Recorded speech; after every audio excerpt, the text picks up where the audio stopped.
नमस्कार दोस्तों, आज मैं दूसरे दिन का वीडियो लेके आप सब लोगों के साथ में हूँ। सो स्टूडेंट्स, आप लोग रेडी हैं? गुड। तो आज हम पढ़ने वाले हैं इंट्रोडक्शन टू एमएस सिस्टम। कल आपने जाना था लेवल ऑफ लाइसेंस के बारे में, एमएसआर क्या होता है, ईएमटी बेसिक क्या होता है, ईएमटी एडवांस क्या होता है, ईएमटी पैरामेडिक क्या होता है। सो फर्स्ट ऑफ ऑल आज हम क्या सीखेंगे? Level of licensor.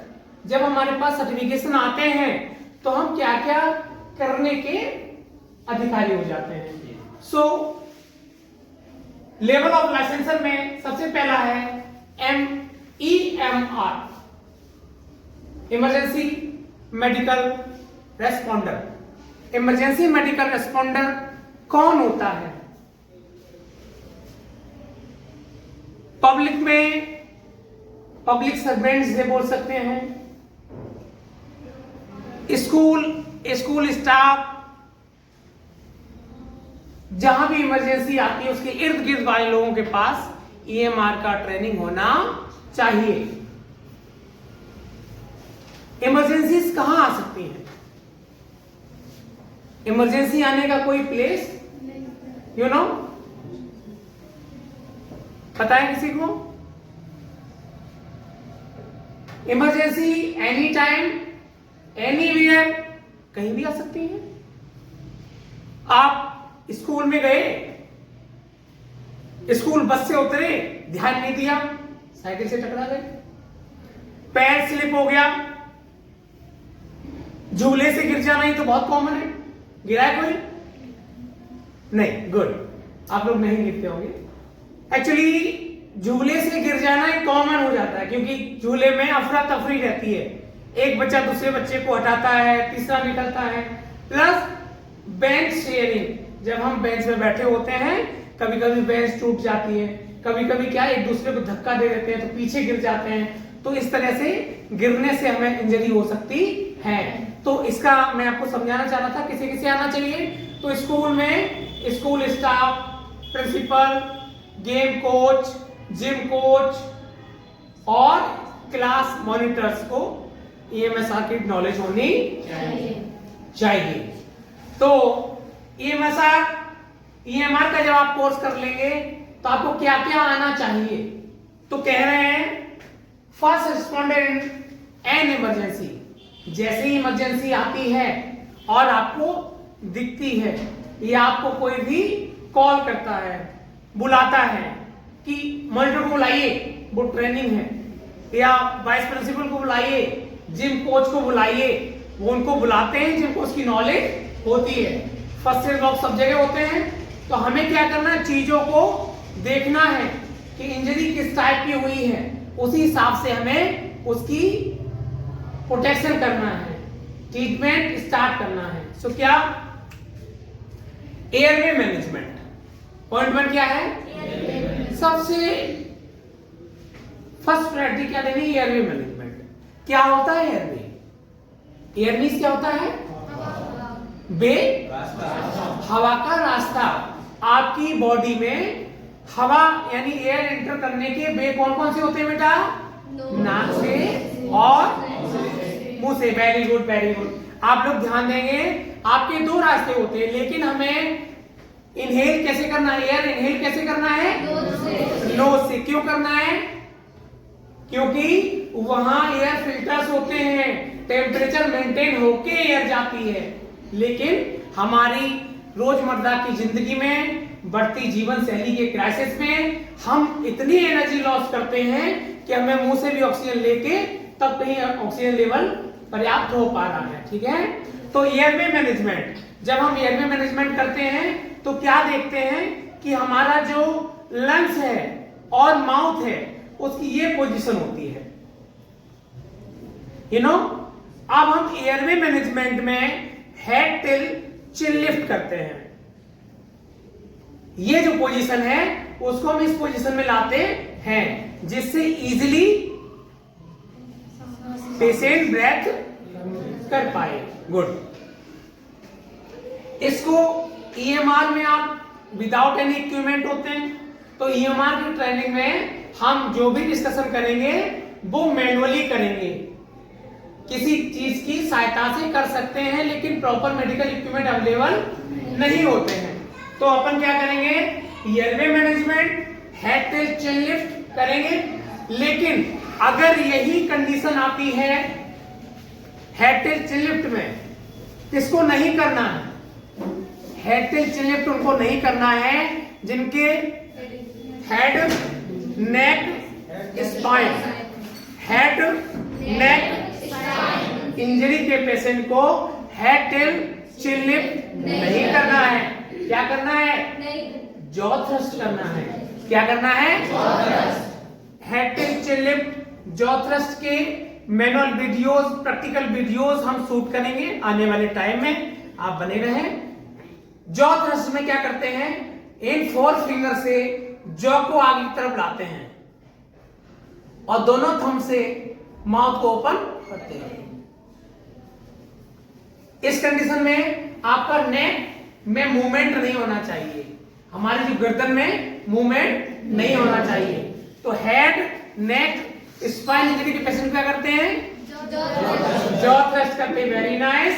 और बाकी पेशेंट्स में लाइक बेहोश हो गया, चक्कर आ गए और फिट्स आ गए, इन कंडीशन क्या करना है? Head tail. लेकिन इसमें नहीं करना है, head neck spine injury patient में हमें हेड टेल चिन लिफ्ट नहीं करना है, उसमें क्या करना है? समझ आया? दूसरा पॉइंट है ब्लीडिंग कंट्रोल। ब्लीडिंग कंट्रोल, जब आप सीन पर पहुंचते हैं, जहां भी एक्सीडेंट हुआ है, इंजरी हुई है, फॉल हुआ है, गिरा हुआ है, लड़ाई झगड़ा हुआ है, जहां भी पहुंचते हैं तो आप देखते हैं पेशेंट्स के ब्लड निकल आया। ब्लीडिंग तो कभी भी निकल सकती है। ब्लड कहां है? होल बॉडी में है। कहीं भी पिन चुभना, कील लग जाना, लकड़ी लग जाना, फिसल जाना, तो ब्लड निकल आ जाता है। तो हमें क्या करना है? ब्लीडिंग को कंट्रोल करना है। क्यों? क्योंकि ब्लड हमारी बॉडी में काउंटेबिलिटी से होता है, उसकी मात्रा फिक्स होती है। अगर वो यूं ही बहता रहेगा तो मरीज की हालत गंभीर होती जाएगी। हमें ये ध्यान रखना है, हमें ट्रीटमेंट वहां लगातार करना नहीं है, हमें सिर्फ मरीज को प्रोटेक्ट करना है। I am not a doctor, ये फील नहीं करना है कि मैं ड्रेसिंग कर दूं, मैं बैंडेजिंग कर दूं और उसको होल्ड डाउन करके बोल दूं घर जाओ, कोई दिक्कत नहीं है। नहीं, आप सिर्फ उस समय प्रोटेक्ट कर दोगे, चीजों को संभाल दोगे, लेकिन ट्रीटमेंट मेडिकल सेटअप में डॉक्टर ही करते हैं। सो ब्लीडिंग कंट्रोल क्यों करना है? क्योंकि पेशेंट्स की हालत को ज्यादा नाजुक ना हो जाए। अगला है सीपीआर। क्या है? सीपीआर। सीपीआर देश के हर नागरिक को आना चाहिए, उसके साथ साथ उसका सही प्रोसेस आना चाहिए। हम खाना खाते हैं, फैटी होते जा रहे हैं, हम रेस लगाते हैं, एनर्जेटिक नहीं हो पा रहे हैं, हम कोई भी काम करें अगर वो सही ढंग से नहीं हुआ है तो उसका रिजल्ट आने वाला नहीं है। जिस प्रकार से बच्चों हम दवाई खाते हैं, अगर मेडिसिन का सही डोज आप तक नहीं पहुंचा है तो आराम नहीं मिलेगा। मेडिसिन का हाई डोज आप तक पहुंचा है तो आराम नहीं मिलेगा। इसलिए हमें सही वे में, सही मेथड में जो काम करते हैं उसका रिजल्ट हमारे सामने आता है। तो आज हम एक्सप्लेन करेंगे सीपीआर को। सीपीआर के लिए क्लास मॉनिटर एक व्हाइट बोर्ड लेके आएंगे प्लेन, जो कि इसके ऊपर हम अटैच कर देंगे। तो आप लोग वीडियो में बने रहें। और एक्चुअली मैंने ये मेथड आपको ईएमआर का दर्शाया है, ठीक है। हम बहुत हाई लेवल के ट्रेनर नहीं हैं, ना बहुत हाई मेथड अपनाया है, बस आप लोगों का प्यार बना रहे इसलिए एक बोर्ड आप लेके आ जाइए क्लास में, इसलिए ये वीडियोस डालते हैं। हमारे ऐसे ईएमटीज जिनके पास प्रॉपर ट्रेनिंग नहीं है, सर्टिफिकेशन है, लेकिन वो सीखना चाहते हैं, टाइम नहीं है, टाइम मेकिंग बनाने के लिए, टाइम को यूटिलाइज करने के लिए मैं वीडियो डाल रहा हूं। आपको जो चीजें अच्छी लगती हैं अपने पास रखिए, जो नहीं लगती हैं छोड़ दीजिए, डिलीट कर दीजिए। ईश्वर ने एक कान इधर दिया है, एक कान इधर दिया है, बीच में ये स्टोर रूम दिया है। मेरी दी हुई चीजें जो आपको अच्छी लगती हैं वो स्टोर करिए, वरना यहां से निकाल दीजिए। तो वीडियो में बने रहिए। हम आगे डिस्कशन करने वाले हैं सीपीआर पर। आपको यूट्यूब पर बहुत सारे ट्रेनरों के थ्रू सीपीआर के वीडियोस मिले होंगे। हाँ, मैं ये नहीं कहूंगा ये सबसे अजूबा है, लेकिन मैंने भरपूर कोशिश की है जिससे आप सीपीआर को अच्छे से सीख पाएं, समझ पाएं और किसी की लाइफ को बचा पाएं। मैं कहता हूं जिस दिन आपकी वजह से किसी की जिंदगी बच जाएगी उस दिन आप गौरवान्वित होंगे। किसी के पुरस्कार देने की आपको प्रतीक्षा नहीं रहेगी। आपके अंदर ईश्वरीय वरदान इतना प्राप्त हो जाएगा, वो हर्ष प्राप्त हो जाएगा, वो प्रेम इतना मिलेगा लोगों का कि आप अपने आप को गौरवान्वित करेंगे। बने रहे वीडियो में। सीपीआर, आइए मेडिकल के इस मंथन में, इमरजेंसी केयर चिकित्सा के मंथन में, समुद्र मंथन में एक कड़ी है जिसका नाम है सीपीआर। सीपीआर हमारे देश के हर उम्र के हर नागरिक को आना चाहिए, चाहे वो मेरी माँ हो, बहनें हो, बेटियां हो, स्कूल स्टूडेंट हो, कॉलेज स्टूडेंट्स हो, वर्कर हो, को वर्कर हो, होटल स्टाफ हो, रेलवे स्टाफ हो, पुलिसमैन हो, फायरमैन हो, सभी को ये ट्रेनिंग आनी चाहिए। क्योंकि हम किसी की जिंदगी को कहीं भी किसी समय बचा सकते हैं। ध्यान रखिए, आपकी एक सही जानकारी किसी की जान बचा सकती है। हाँ, आप वो हैं जो कुछ कर सकते हैं। मैं बता दूं, पंख होने से कुछ नहीं होता। मैं बता दूं, पंख होने से कुछ नहीं होता। चाहतों में उड़ान होती है और मंजिल होने को मिलती है जिनके सपनों में जान होती है, जिनके सपनों में जान होती है। सपने जरूर देखिए, साकार सपने जरूर देखिए। लोग कहते हैं सोते हुए सपने आए, मैं कहूंगा सपने वो है जो सोने नहीं दे। सपना वो देखिए जिसको सोचने के बाद, एम बनाने के बाद नींद उड़ जाए। प्यारे बच्चों, आज हम पढ़ेंगे सीपीआर। इस सीपीआर के मंथन में मैंने आपको बताया था लास्ट वीडियो में, मैंने अपने गुरुओं का, बहुत सारी किताबों का एक निचोड़ आपके समझाने के लिए बनाया है। ये किसी गाइडलाइन के लिए बैरियर नहीं है, ये सिर्फ सीखने के लिए है। मैं इसको गाइडलाइन पर फोकस करते हुए नहीं समझा रहा हूं, मैं आपको समझाने के लिए एक प्रोसेस को बनाया हूं, वो समझा रहा हूं। सीपीआर होता क्या है? जब हमारा हार्ट पूरी तरह रुक जाता है, जब हमारा लंग्स पूरी तरह रुक जाता है, ब्रेन कोई एक्टिविटी नहीं करता है, उस कंडीशन में हमें सीपीआर करना चाहिए। So that condition, no pulse, no breathing, no circulation, then start CPR. जब पेशेंट्स की पल्स नहीं मिले, ब्रेथलेस हो जाए पेशेंट्स, उस कंडीशन में हमें सीपीआर करना चाहिए। प्यारे बच्चों, कंडीशन ये भी आती है, कभी कभी आपको पल्स नहीं मिलेगी, कभी कभी आपको लंग्स में मूवमेंट मिल जाएगा। तो ऐसी कंडीशंस को हम आने वाले टाइम में, आने वाले वीडियो में डिस्कशन करेंगे। आज हम इंट्रोडक्शन वीडियो है सीपीआर का, वो करेंगे। तो आप कैसे कर सकते हैं, हाउ टू प्रोसीड कि कैसे करेंगे। तो सीपीआर करने के लिए हम एक टेक्निक है जो फॉलो करते हैं, DR,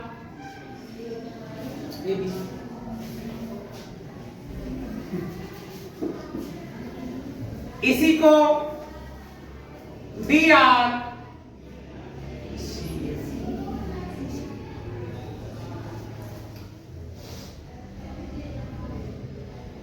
अगर आप मेडिकल प्रोफेशंस हैं तो कॉल फॉर हेल्प वाला ऑप्शन आपके लिए नहीं होता है। एक्चुअली अगर आप EMR हैं तो आपको ये वाला प्रोसेस फॉलो करना है। D से डेंजर, डी से डेंजर। जब हम सीन पर पहुंचते हैं, I am not a doctor, हम डॉक्टर नहीं होते हैं, तो हमें क्या करना है, डेंजर चेक करना है।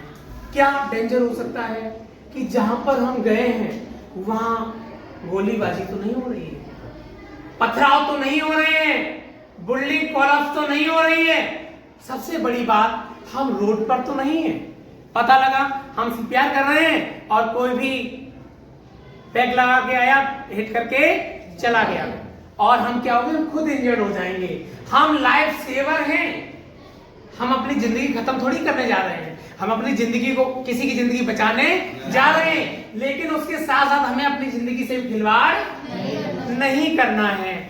सो डी से डेंजर, आर से रिस्पॉन्स। पेशेंट्स का रिस्पॉन्स कैसा है? जब आप बैठे, पेशेंट्स के पास रिस्पॉन्स क्या था? सो कंडीशन कौन सी आनी चाहिए? इसमें फॉर्मूला है बच्चों, इसे हम फॉलो करते हैं, A B P U, A V P U. So A से अलर्ट, जैसे ही आप एंटर करते हैं सीन पर, पेशेंट कह रहा है मेरे बाजू में बहुत दर्द हुआ है, मुझे ले चलिए अस्पताल। So patient condition is alert. Second thing, verbal, आप गए पेशेंट के पास में, आपने टच किया, क्या हुआ आपको, क्या नाम है आपका, तो आपके बोलने पे बोल रहा है मेरा नाम सीताराम है और मुझे ये परेशानी है। So patient condition is verbal. Third क्या है, पेनफुल।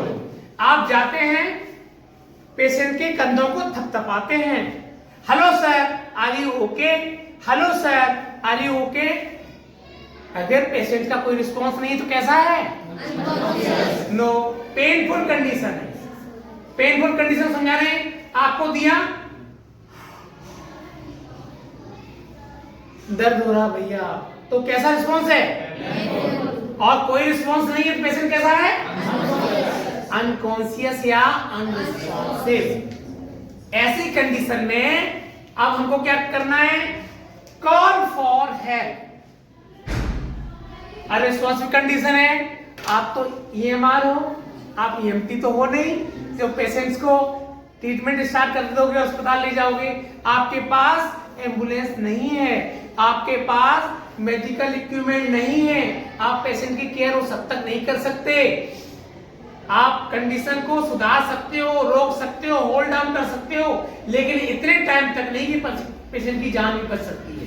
इसलिए कॉल फॉर हेल्प, हम इमरजेंसी नंबर्स पर किसी, क्योंकि जब कोई एक्सीडेंट होता है तो काफी लोग खड़े हो जाते हैं, उन्हें हम बायस्टैंडर्स के नाम से जानते हैं, तो वो खड़े हुए लोग, उनको बोलिए कॉल फॉर एम्बुलेंस, आप एम्बुलेंस को बुलाइए, मैं इनकी कंडीशन को सपोर्ट करता हूं। तो इमरजेंसी नंबर क्या है बेटा आपका, पहले ये अलग अलग थे, अभी ये मर्ज हो गया। पहले क्या था, 100, 101, 100। अगर मुझे लड़ाई झगड़े का कोई मुद्दा सुलटाना है तो 100 नंबर कॉल करना है। अगर मुझे आग लगी है, कहीं ज्वलनशील विस्फोट हुआ है तो 101 नंबर, और इमरजेंसी, मेडिकल इमरजेंसी तो क्या लगाना है, 102। ऑप्शन में 108 और 102 एम्बुलेंस सर्विसेज के भी नंबर हैं। वैसे आप ऑल देखा आपने, पोस्टर सब जगह लगा होगा, ऑल इमरजेंसी 112, कोई इमरजेंसी 112 लगाइए। लेकिन पब्लिक अभी भी इतनी अवेयर नहीं है कि वो 112 पर ही कॉल करे। जिस समय ये 108 और 102 पे कॉल बिल्कुल बंद हो जाएंगी तो हो सकता है 112 पे काम करें। अभी हम सब में जा रहे हैं, 108 पे भी कर देते हैं, 112 पे भी करते हैं, 102 पे भी करते हैं, 101 पे भी करते हैं, तो कॉलिंग नंबर अभी सभी चालू हैं। आप 108 पे कॉल करो, एम्बुलेंस आती है ना, 102 पे भी आती है, 112 पे भी आज इमरजेंसी के लिए बोला एम्बुलेंस बनी हुई है तो उस पे भी करेंगे तो उस पे भी आएगी। लोगों के अंदर क्या होता है कि पुरानी रीत रिवाजों को, पुरानी चीजों को एकदम से छोड़ना नहीं चाहते हैं। कोई भी बच्चा है अगर मक्कार है, पढ़ना नहीं चाहता है, तो टीचर बार बार इनको प्रेरित करेगा और एक कंडीशन आएगी कि वो बच्चा सुधर। ऐसे ही आपको टाइम लगेगा बच्चों। जब आप संसार को जगाने मत जाइए, आप खुद जग के देखिए। आप किसी को सुधारने मत जाइए, आप खुद सुधर जाइए। सुधारने की कोशिश करो, नहीं सुधर रहा है तो छोड़ दो उसे हाल पर। जिसकी किस्मत में जो लिखा हुआ वही होगा, आपके करने से कुछ होने वाला नहीं है। तो यहां तक आपको कुछ पूछना, डी से, आर से, पी से, कॉल फॉर हेल्प। आप रिस्पॉन्स में कौन सा फॉर्मूला करते हैं? A for alert, B for verbal, P for painful, U for unconscious. Very good, very nice बच्चों। अब आते हैं एयर देखते। हमने देखा सीन क्लियर है, एम्बुलेंस के लिए कॉल चला गया है। अब आप पेशेंट्स की केयर स्टार्ट करें तो मैं क्या करूंगा, पहले एयरवे चेक करूंगा। कभी कभी क्या होता है, हम लोग च्युइंगम, बूमर, टॉफी, तम्बाकू, ऐसा कुछ तो नहीं था मुंह में जब एक्सीडेंट हुआ। एक्सीडेंट क्या कभी भी हो सकता है, मैंने बताया ना, कभी भी किसी भी समय कुछ भी करते टाइम एक्सीडेंट हो सकता है। तो हमने क्या करना है, पहले उसका एयरवे देखना है, हवा का रास्ता, क्योंकि ऑक्सीजन की कमी से भी बहुत सारी कंडीशंस बिगड़ती जाएंगी। तो मैं क्या करूंगा, पहले पेशेंट्स के मुंह को क्रॉस फिंगर टेक्निक से, क्रॉस फिंगर टेक्निक से, अंगूठे से ऊपर वाला जबड़ा, इस उंगली से नीचे वाला जबड़ा, इसे बोलते हैं क्रॉस फिंगर टेक्निक से खोलेंगे। ये वाली उंगली से मुंह की क्लीनिंग करेंगे, कुछ नहीं है वेरी गुड, कोई दिक्कत नहीं है तो निकालेंगे। उसके बाद हेड टिल चिन लिफ्ट करेंगे, देखने के बाद कि हेड इंजरी तो नहीं है, नेक इंजरी तो नहीं है, स्पाइन इंजरी तो नहीं है। इसलिए हमें क्या करना है, हेड टिल चिन लिफ्ट करना है। अगर स्पाइन इंजरी का पेशेंट है, हेड इंजरी का पेशेंट है, नेक इंजरी का पेशेंट है, तो हम जॉ थ्रस्ट करेंगे।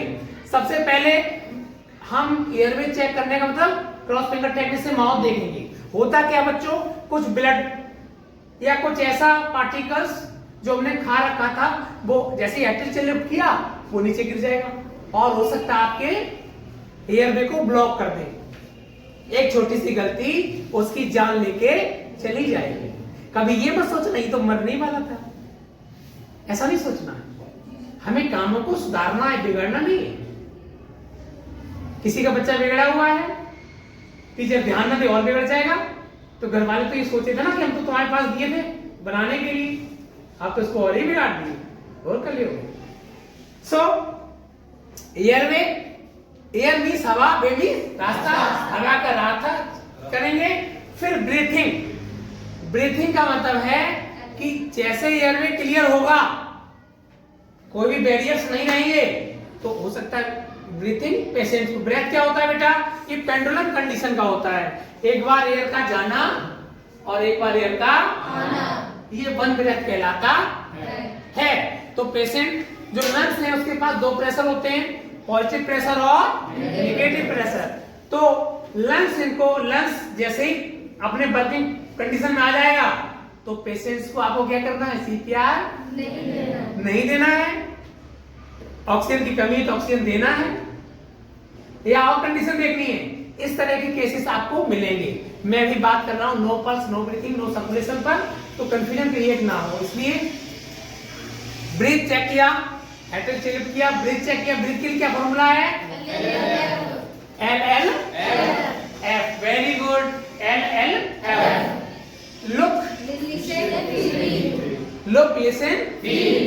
हम पेशेंट्स के और अपने बीच में ये पोजीशन में रहते हैं। पेशेंट्स जब अपना हेड है वो पेशेंट्स के इस कंडीशन में ले जाते हैं। यहाँ पर गालों पर पेशेंट का जो नाक है उसका एयर निकलता फील होना चाहिए, और हम चेस्ट देखते हैं पेशेंट का अप एंड डाउन हो रहा कि नहीं हो रहा है, और आंखों से देखते हैं look, listen and feel. Feel करते हैं, सुनते हैं पेशेंट की गड़गड़ाहट। हमारे माउथ से, एयरवे से काफी तरह के साउंड्स आते हैं, ऐसे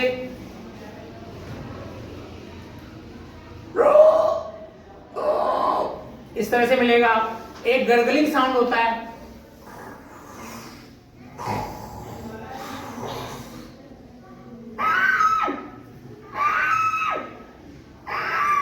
इस तरह के साउंड्स भी पेशेंट के अंदर मिलते हैं। काफी सारे साउंड्स हैं एयरवे मैनेजमेंट के सेटअप में। आपके रेस्पिरेटरी इमरजेंसीज की कंडीशंस में आपको हम कंटिन्यू करते रहेंगे। सो वीडियो का टाइमिंग एक्चुअली कम ही रहे, 45 मिनट्स का ही रहे, इसलिए हम टॉपिक को लेंथी न बनाते हुए शॉर्ट में थोड़ा थोड़ा सबको कवर करते हुए आगे बढ़ते हैं।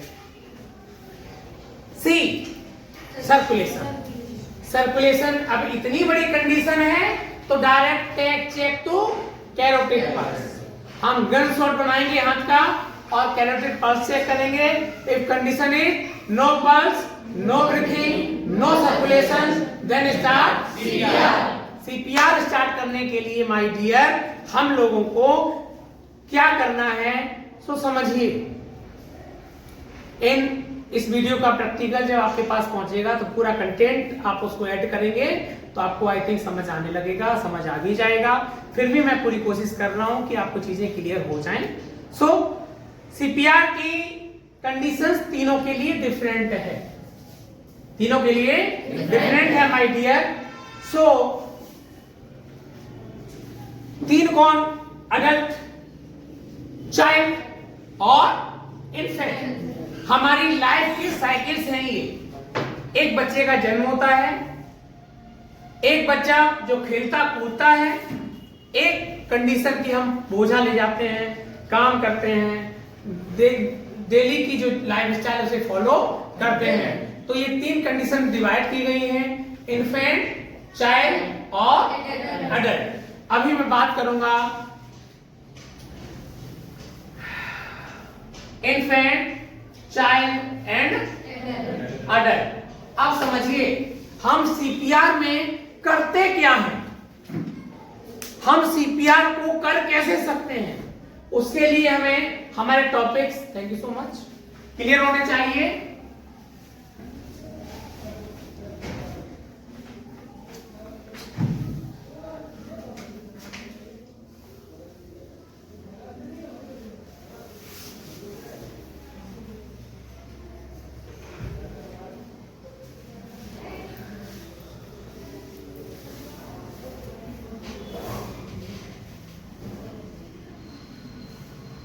देखिए मैंने आपको पहले ही बताया था, इसको किसी फॉर्मूलाज में काउंट ना करें, किसी गाइडलाइन में काउंट नहीं करें। मैंने एक इजी वे को तैयार किया है जिसको आप समझेंगे।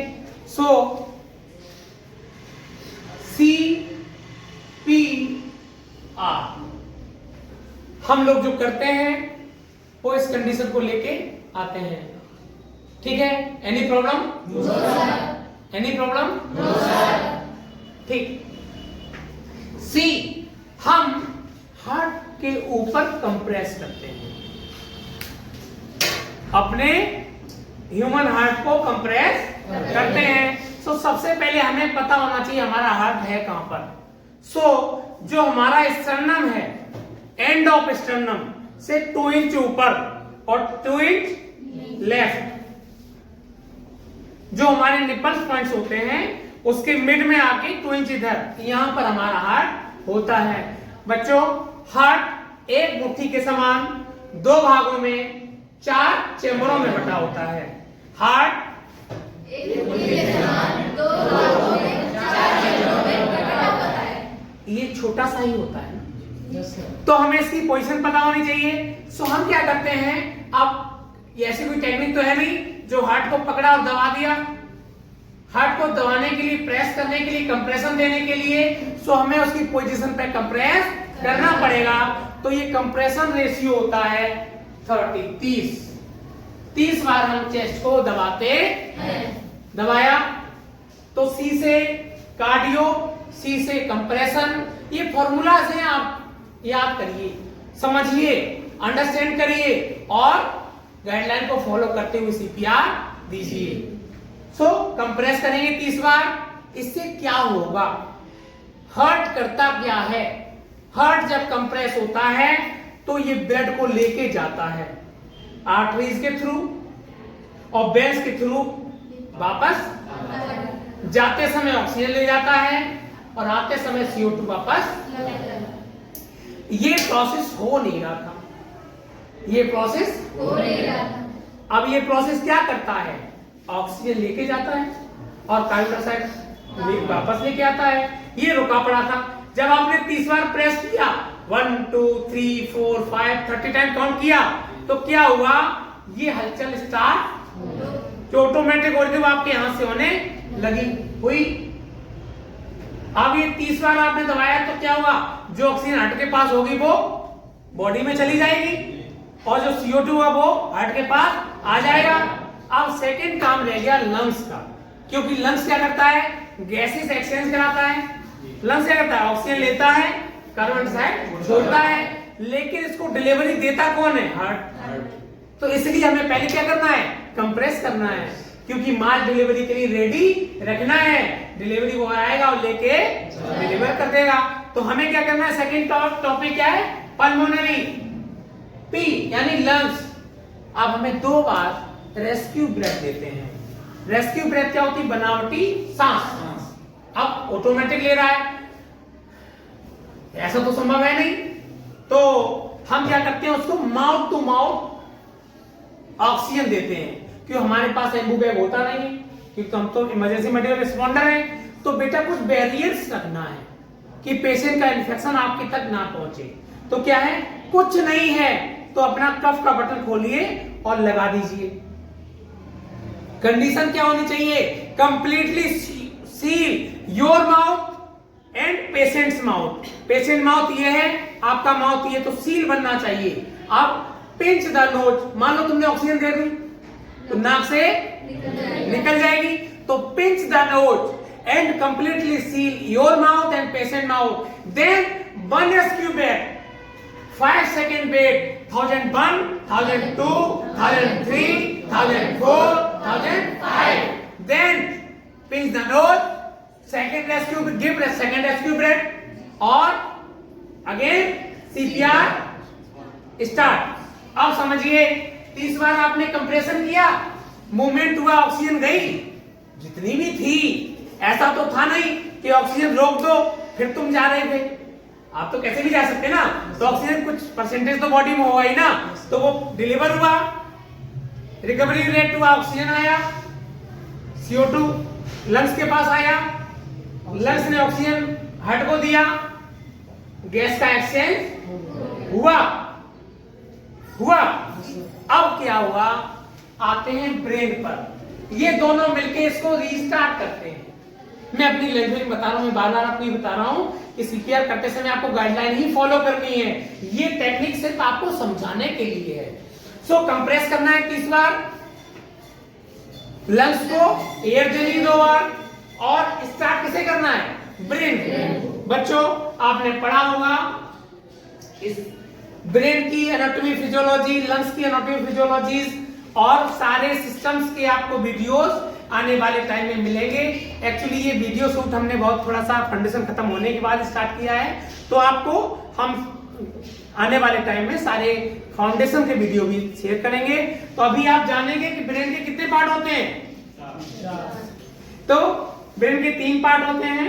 तो हमने क्या करना है, जो एक पार्ट होता है सो हमारे लाइफ सेवर के लिए काम करता है, जो हमारे वाइटल ऑर्गन होते हैं उनके लिए काम करता है।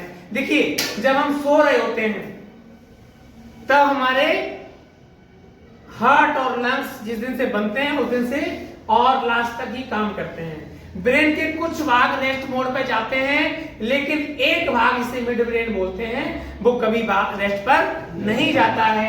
ये क्या करता है, हार्ट को और लंग्स को चलाता है। इसको काम करने के लिए, ब्रेन को काम करने के लिए 75% ऑक्सीजन चाहिए होती है। जितनी भी ऑक्सीजन एक दिन में हम इनहेल करते हैं उसका आप डिवाइडेशन कर दीजिए, 75% केवल ब्रेन को चाहिए, बाकी 25% including heart, lungs, kidney, uterus, bladder, intestine etcetera, जितने भी हमारे बॉडी ऑर्गन्स हैं सारे डिपेंड रहते हैं कितने में, 25% में। और ब्रेन को अकेला कितना चाहिए, 75%। तो क्या होता है, ये दोनों जब काम करते हैं मैं छोटा सा एग्जांपल ऐड करता हूं। माँ बाप हैं, आपके लिए हमेशा काम करते हैं। जिस दिन से आपकी जिंदगी आप पैदा हुए ना, उस दिन से लेकर आज तक फ्री में आपके लिए काम करते हैं। आपसे कोई पेमेंट नहीं लेते हैं, लेकिन आपसे क्या चाहते हैं? आपकी खुशी। जब आप खुश रहेंगे तो वो काम करेंगे। तो क्या होता है? वो बच्चे घर छोड़ के चले जाते हैं। ऐसे ही हार्ट और लंग्स ने काम करना बंद किया, पिताजी नाराज, काम करना बंद। वापस आए, थोड़ा थोड़ा काम करने लगे, पिताजी खुश हो गए। सो लंग्स और हार्ट जब काम करते हैं तो ये डिलीवर करते हैं ऑक्सीजन, पूरी बॉडी को ही करेंगे, लेकिन कुछ परसेंटेज यानी 75% जो भी आपने डिलीवरी किया उसका 75% कहाँ चला गया? ब्रेन में। तो ब्रेन भी अपना रीस्टार्ट होने लगता है। और ये प्रोसेस कंटिन्यू कंटिन्यू कंटिन्यू करने पर हमारा ब्रेन, हमारा हार्ट, हमारा लंग्स प्रॉपर काम में आ जाता है। आज के लिए सीपीआर में इतना ही। प्यारे बच्चों, आने वाले टाइम में हम सीपीआर, एईडी के कैसे कैसे स्टेजेस चाइल्ड में, इन्फेंट में और किस किस कंडीशंस में हम सीपीआर करते हैं, क्या क्या कंडीशन हमारे सामने आती हैं। सो आज emergency medical responder life saver के लिए सीपीआर का मॉडल इतना ही। दैट्स हम अपनी टॉपिक पर वापस आते हैं, जो हमारा इंट्रोडक्शन टू ईएमएस सिस्टम में ईएमआर का था। तो हम कट करते हैं और आगे कंटिन्यू करते हैं। सो सीपीआर आप लोगों ने देखा, अब हम इस टॉपिक को आगे बढ़ाते हैं। आप लोगों को चीजें समझ आएंगी, टाइम लगेगा थोड़ा सा समझने के लिए। आप रिपीट कर सकते हैं वीडियोस को, एक बार, दो बार, तीन बार, क्वेश्चंस मार्क कर सकते हैं, नोट कर सकते हैं नोटपैड पर, और दूसरे वीडियो में जब आप आए मुझे पुट अप कर सकते हैं। और क्वेश्चन पूछने की आवश्यकता नहीं होती है। कंटिन्यू। हम जैसे ही जाते हैं पेशेंट्स के पास, कॉल फॉर हेल्प का टॉपिक कट हुआ था। जैसे ही ईएमआर का सिस्टम उन्होंने बनाया, तब तक थोड़े टाइम बाद आप भी पहुंच जाते हैं। जब एक ईएमटी पहुंचता है सीन पर, तब उन्हें ऑब्जर्वेशन किसका करना है? वो टॉपिक से ही।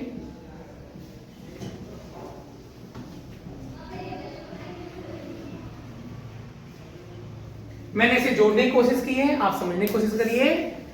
इमरजेंसी मेडिकल रिस्पॉन्डर ने कंडीशन को प्रोटेक्ट किया। पेशेंट की ब्लीडिंग हो रही तो ब्लीडिंग कंट्रोल कर दिया, या कंडीशन थी सीपीआर की तो सीपीआर दिया, और तब आप आ गए। जब आप आ गए तो आपको क्या क्या देखना है? तो देखिए, सीन साइज अप, आपको सीन की सारी निगरानी, निरीक्षण करना है। सबसे पहला पॉइंट है उसमें देखने का, स्टैंडर्ड ऑफ प्रिकॉशंस। हमें self safety, crew member safety, bystander safety और हमें क्या करना है? सबसे पहले अपनी सुरक्षा रखनी है। अपनी सुरक्षा के लिए हम ग्लव्स का यूज करते हैं, मास्क का यूज कर सकते हैं, हेड कवर का यूज करते हैं, और अपने साथ साथ अपने पायलट का भी ध्यान, नहीं तो फिर पायलट जी नाराज हो जाएंगे, बोलेंगे अच्छा खुद बचना चाहते हैं, हमको मारना चाहते हैं।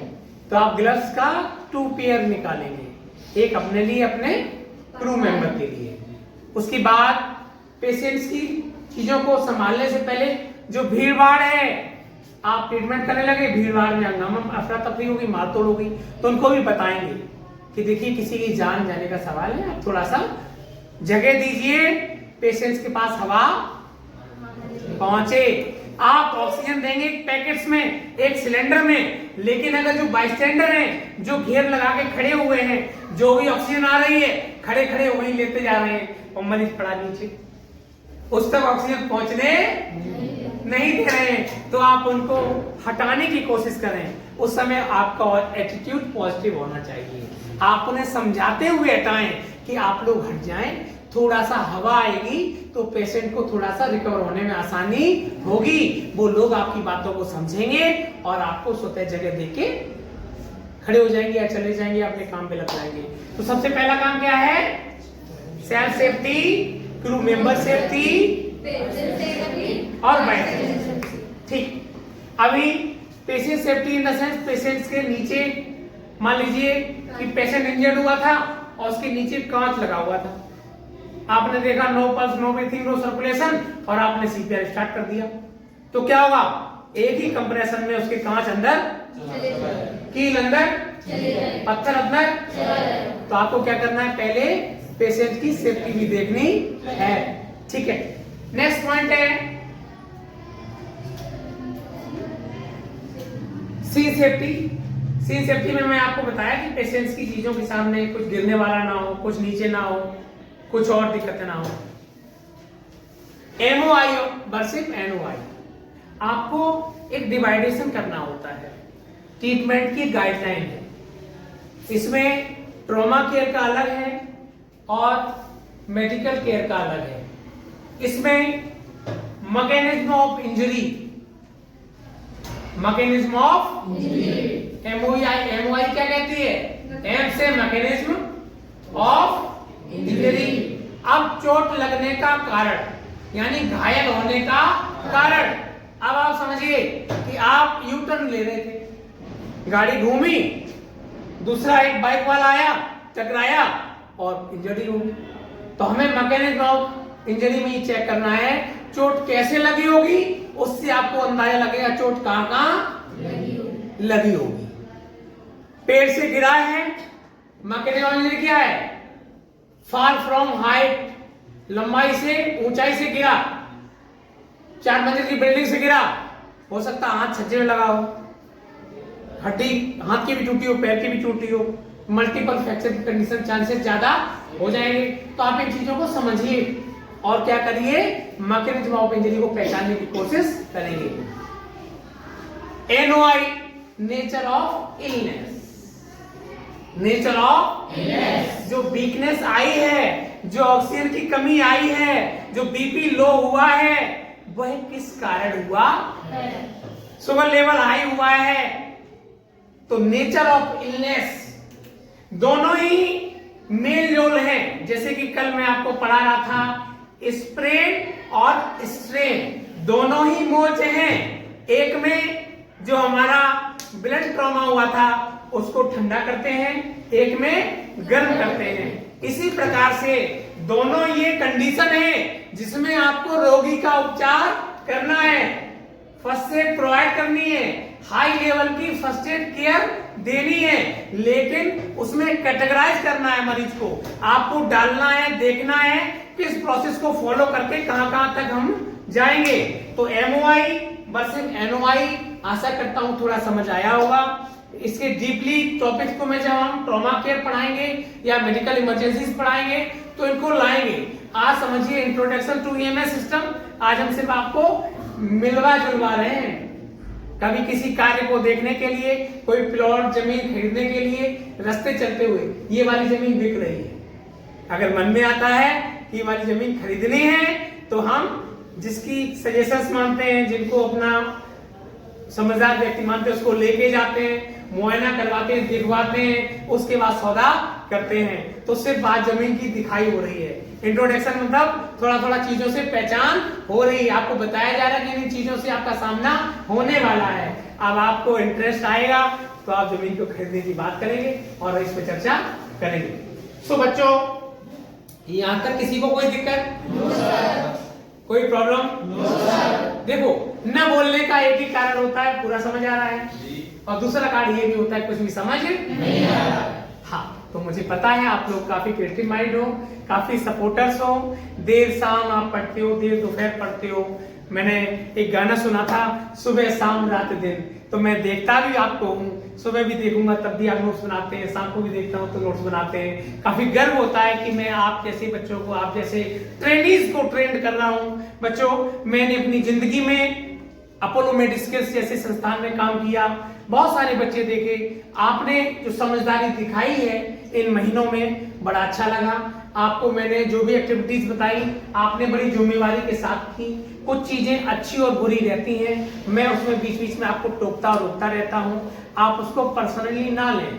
आपसे मेरा पर्सनली कोई लाभ और नुकसान नहीं है, मैं बता रहा हूं। अगर आप ऐसा नहीं करते हैं तो आगे चल के थोड़ा सा नुकसान आएगा, क्योंकि नानी के आगे ननिहाल की बातें सोगा नहीं रखेंगे। मैं इन चीजों से गुजर चुका हूं, मैं इन पड़ाव को पार कर चुका हूं, इसलिए इन नुकसानों को मैं झेल चुका हूं, इसलिए मैं चाहता हूं कि आपकी जिंदगी में ये अड़चनें ना आए और आप हमसे भी कई गुना आगे जाएं।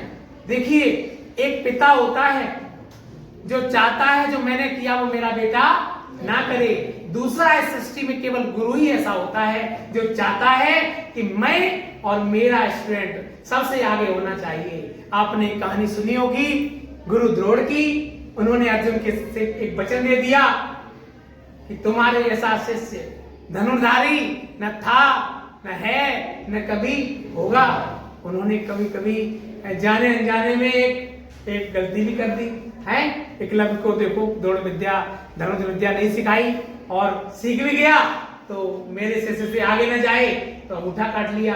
तो ऐसे गुरु धन्य हैं। तो मैं आपको बता रहा हूं ये स्टोरियां नहीं है, ये हकीकत है। अपने अभिमान में कभी गलत नहीं करना चाहिए, धैर्य धारण करना चाहिए। कौन सीखने योग्य उसे सिखाना चाहिए। अंधे होकर कोई फैसला करना नहीं चाहिए कि मैं तुमको बहुत हाई बनाऊंगा, मैं तुमको बहुत अच्छा बनाऊंगा। कभी किसी को वचन देने से पहले 100 बार सोचना चाहिए कि आप उसको बना पाओगे या नहीं।